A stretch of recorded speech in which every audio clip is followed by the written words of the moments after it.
নমস্কার, রাধে রাধে। সঙ্গীতাস ডেইলি ব্লগে আপনাদেরকে আরেকবার স্বাগত জানাই। আশা করছি আপনারা সবাই ভালো আছেন। তো আজ ভাবছি অনেকদিন পর আজ আমি আমার ডেইলি ব্লগটা দেব। তো এই তো সকাল সকাল উঠে স্নান করে নিয়েছি, স্নান করে ঠাকুর ঘরে এসে পড়েছি। চলো এবার ঠাকুরটা দিয়ে দিই। ঠাকুরকে জাগিয়ে নিলাম, ঠাকুর ঘুমিয়েছিল। তো এবার একটু বাসনগুলো মেজে নিই ঠাকুরের। এই যে আমাদের গোপুসোনা শুয়ে আছে, তো গোপুসোনাকেও জাগিয়ে নিলাম, জাগিয়ে বসিয়ে এই যে খাটটা তো দেখেছেন, তাও ঝুলনাতে বসিয়েছি। কারণ খাটটাতে যে মশারি লাগবো সেই সুবিধাটা নেই, যার জন্য এখন পর্যন্ত সেই ঝুলনাটাতেই ঘুম পাড়ানো হচ্ছে। চলুন এবার বাসন একটু আছে, ঠাকুরের বাসনগুলো মেজে নিচ্ছি। ঠাকুরের বাসনগুলো মেজেই এবার জল নিয়ে আসবো, এনে ঠাকুর পুজোটা দিয়ে নেব।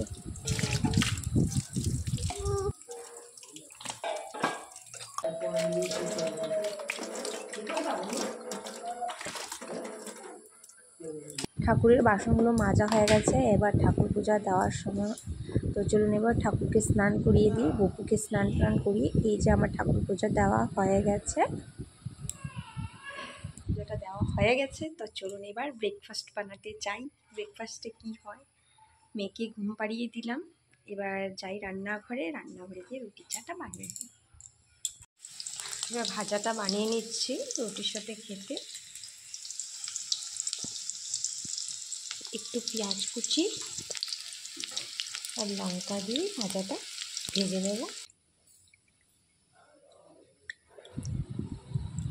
শুনেছি দুধটাকে এমনি ছাঁকতে হয়, তো ছেঁকে নিচ্ছি আমি।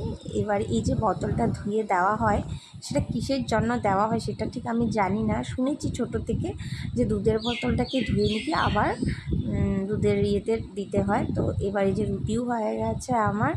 তো এই যে আমরা বসে পড়েছি খেতে, মা আর মেয়ে। আমার মেয়ে তো খাচ্ছে না, শুধু ভাজাগুলো খাচ্ছে। ব্রেকফাস্ট করার পর এই বাসনগুলো মেজে নিচ্ছি। আর আমার যাকে বলেছি একটু ভিডিওটা বানিয়ে দাও না, তো সে কী করেছে, ভিডিওটা অন না করেই বলছে হয়ে গেছে, বানাচ্ছে। সেই কথা নিয়ে আমরা অল্প হাসাহাসি করছি। তো এই যে বাসন হয়ে গেছে, এবার রান্না বাড়ার সময়। তো চলুন এবার রান্না বাড়াটা করে নিই, একটু কাপড়গুলো কেচে নিই। তো চলুন কাপড় কাচার পর আবার আসছি ফিরে। কত কাপড় দেখেছে।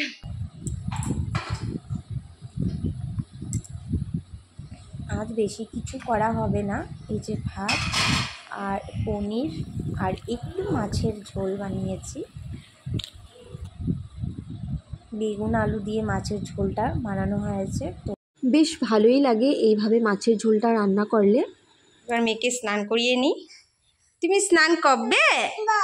স্নান করবে তুমি? কি দেবো? চলো স্নান। তো স্নান করানোর পর এবার মেয়েকে খাওয়াবো। আর আমার মনে হয় সব মায়েরই এটা প্রবলেম, বাচ্চাকে খাওয়ানো, খেতেই চায় না। তো আমারও সেরকমই অবস্থা।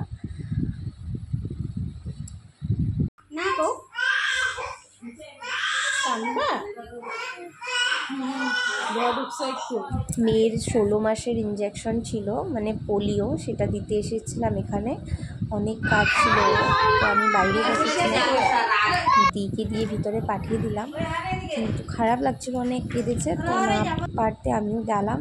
তো চলুন এবার এসে স্নান করে বাইরে যে কাপড়গুলো কেচেছিলাম তখন, বাইরে থেকে কাপড়গুলো নিয়ে আসলাম। এগুলো কাপড়গুলো ভাঁজ করব, পরে এগুলো রাখবো। তো চলুন এরকম করেই আমার সারাদিনের ব্লগটা শেষ করছি। ভিডিওটা ভালো লাগলে লাইক শেয়ার সাবস্ক্রাইব করে দেবেন। ভালো থাকুন, সুস্থ থাকুন আর সাবধানে থাকুন।